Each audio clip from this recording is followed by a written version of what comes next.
Stuart Baxter comes into the studio the day after he's announced the Bafana Bafana squad to take on Angola, Zimbabwe and Zambia in a Four Nations tournament and also begin the journey to the Africa Cup of Nations in 2019. So it couldn't be better timing. And the questions that I know you're sending already on the hashtag on Twitter, Ask Baxter, are going to be put to the coach in the next 15 minutes when we have this conversation. Coach, how are you? Good, thanks, Thomas. You? I'm good. But there's been so much over the last couple of days, newspaper articles, lots of things. I don't even know where to start, but let me just start with, are you earning £1 million a month? No. Simple answer, no. I wish, yeah. Because there was a story, right? There was a story which I replied to. We invited some of the journos for a breakfast, and I actually said, look, you know, it's not a very smart thing to do, to write that on the one hand the coach is earning a fortune, and on the other hand he's doing very little. You know, if you want to rile people, then you write something like that. No, I'm not. I'm doing a lot, and I'm not getting paid anywhere near that. I wish, Thomas. Not near. Not near. At all. No, at all. No. Very far from £1 million a month. Very far. Okay. No, because we just needed to check, Coach. We just needed to check. You know, it was written. Now, let's talk about maybe the fact that I've heard you speaking about radical transformation, new changes, things need to change. But then people will say it's still the same coach, still South Africa, still the same pool of players. What are you going to do that's different?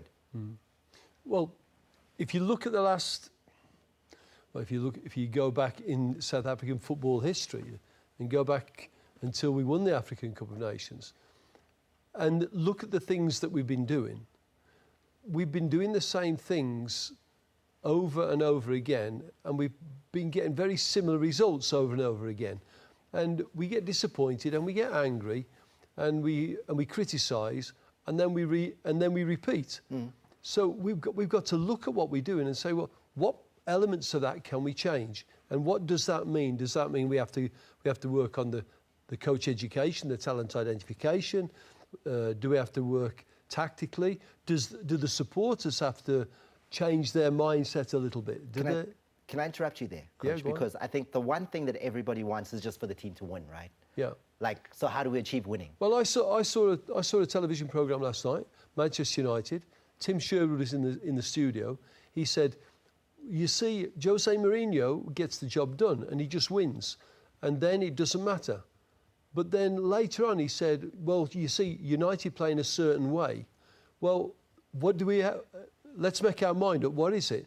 Is it okay for South Africa to win at all costs and everybody's happy?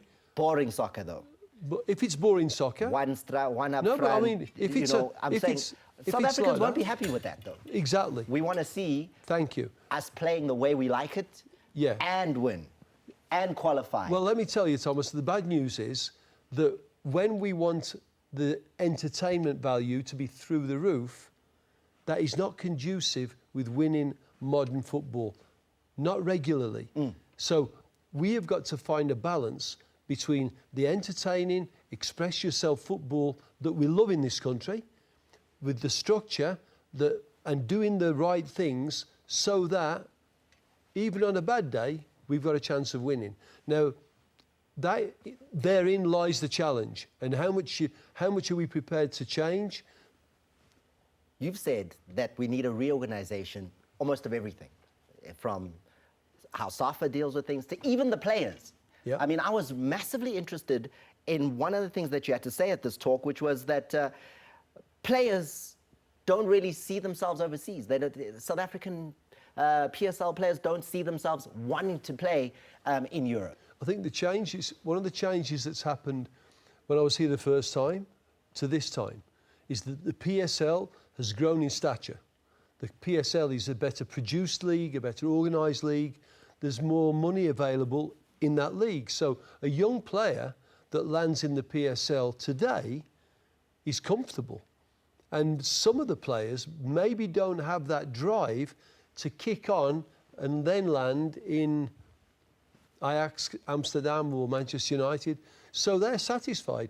Now, you can ask yourself the question then is, well, do we want satisfied players or do we want hungry players? And that's a challenge that we all face. And when I go around the clubs, that's a challenge that we all know we face. But even when we send and the odd players do get to Europe, they come back. Yeah. So as much as you're sending players overseas, a season or two later, they're back. I'm not saying this is the case, but with a more successful PSL, is there a bit of a safety net there when they go abroad? That if it doesn't work out, I can always go back and it isn't that bad. I'm not saying that is the case, but that could be the case. Bafana Bafana? Well, it impacts the national team because if you look at a pool of players, how deep it is, how wide it is, and the actual peaks, how many of those peaks do we have? How wide is it? That is why it impacts us, because the pool is not as competitive, let's say that. Now, I think we have interesting players, both in South Africa and playing abroad. We have some talented players. Can we turn those talented players, interesting, into great players? And you wanted and still want to use Bafana Bafana as a window for these players. You want Bafana to be the window. I think that if there's a cooperation between the clubs and the association, if we look at it as being a partnership to improve the quality of our football, both in the league and for the national team, I think we have to look at playing for the national team as being the opportunity to kick on. And that could be the difference. So, if the players get the mindset right, Coach, they go into Bafana Bafana, they do well in the Cup of Nations, they get a chance to then go to Europe, and every time they play for that jersey, because that was something that you said was interesting, that you don't think the players are playing for the honour of the jersey anymore. I have to be careful when I'm talking now, because when I'm talking about the players, I'm not talking about only the players that play in this national team. I'm talking about in the history a trend that has grown. Let me say that, a trend that has grown, and during all that period, there'll be players that will say, "Hey, Coach, you're wrong. I was proud to play for my country." But you're saying there's a culture. I think it's been more a reward. They've seen it as a reward for their endeavours rather than this is a pure honour. And I think we've got to try and promote that culture of sacrifice and all of those words that you like to associate with wearing a national shirt. I think we need to promote that more. If it needs to be rekindled, we need to rekindle it. If it needs to be transplanted, we need to give it to the ones that don't have it. And I think there are plenty of players that are proud to play for their country. Don't get me wrong, Thomas, but I think in general we need to rekindle that sense of pride, and I think that is an important part of the whole thing. Whose job is it? I think it's my job. I think it's the players themselves. You know, we talk about players, well, the coach didn't give me confidence, he didn't motivate me. Well, that's difficult. It's difficult. If the inspiration is not, if I can inspire, but if the basic motivation I want, if it's not there, difficult to so I can't give, but I can try and inspire and fire up, and we can all do that, but they can do it themselves. Kagiso Boloi says, why is Coach Baxter not calling Ramagalela? #AskBaxter. Everybody has their favourites. When you weighing up who you bring in, you look at their age, you look at their efficiency at the moment, and you look at their projected value to the team. Weighing all that up, even though it's a tough shout at times because he's been doing very well. Yeah, people say he's top goal scorer in the league. And I can't argue against that. And all I've got to look at is who do I see being involved over a longer period of time. And I do think he's got a tough one to knock out, because I think Percy Tau is outstanding in the country at the moment. All right, moving on. So I've got another question here that says, Abdul Jardine says, the problem we have with Bafana is that we cannot keep possession of the ball for 5 minutes, as well as passing the ball to players' feet. Do you think you can rectify this? First of all, is that a problem? I'm not sure that's a major problem. What I would say is that there's a difference between playing keep ball and possession. Possession is building waiting to penetrate and not turning the ball over so that they can hit you while you're disorganised. And I think that decision-making and then knowing the difference, I think that we can improve on. Another question here, and it's Bawezu1 who says, what will you do if you fail to qualify for the Africa Cup of Nations? The hashtag is Ask Baxter. Yeah, well, I mean, I won't be hanging around, that's certain, because the reason that I came back to the national team was because, one, I thought things would be different in terms of our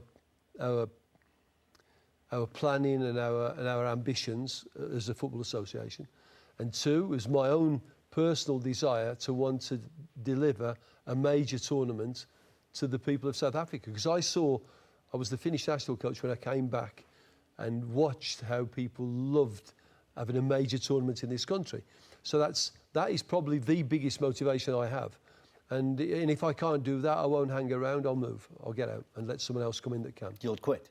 Definitely. If you don't qualify for 2019, Baxter hangs up his whistle. Definitely. That will be my immediate reaction. And now, then if people can persuade me to stay, I don't know. But my reaction will be that if I can't deliver that, then I should go. I'm listening carefully, and you mentioned that SAFA maybe can do more.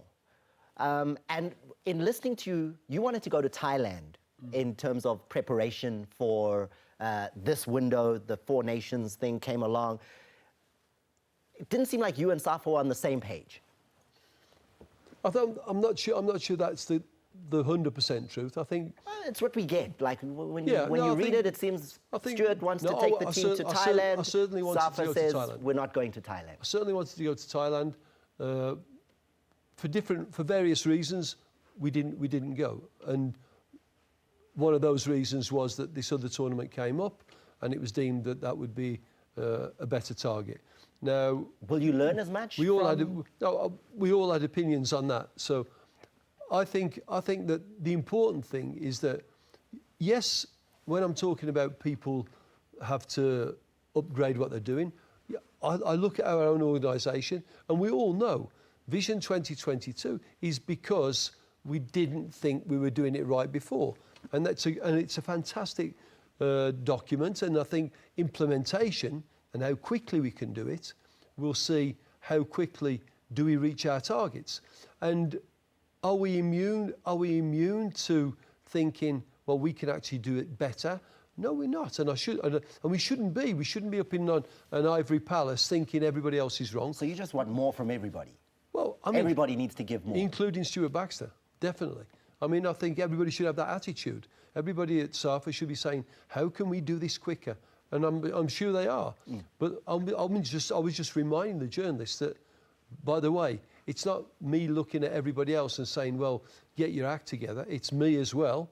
And it's the people that I'm working for that are certainly doing that. Now, you're saying that you're ready to quit if you don't qualify for the Africa Cup of Nations 2019. I would go even further. Yeah, but the thing that I want to know is, you're also then saying you're going to risk with the younger players. You're not going to go with the experience.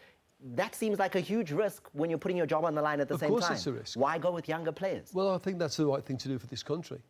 Is it the right thing to do for Stuart Baxter? No, probably play safe.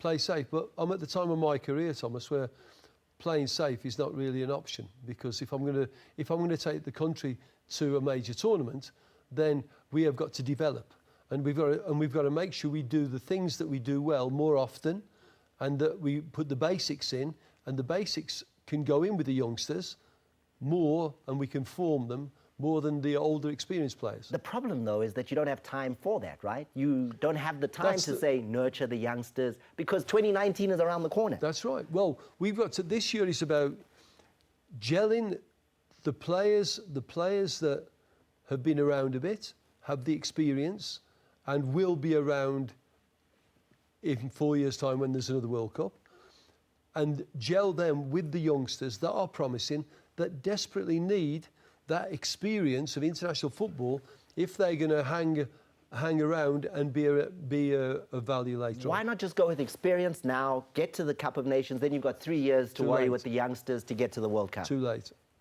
Too late, honestly.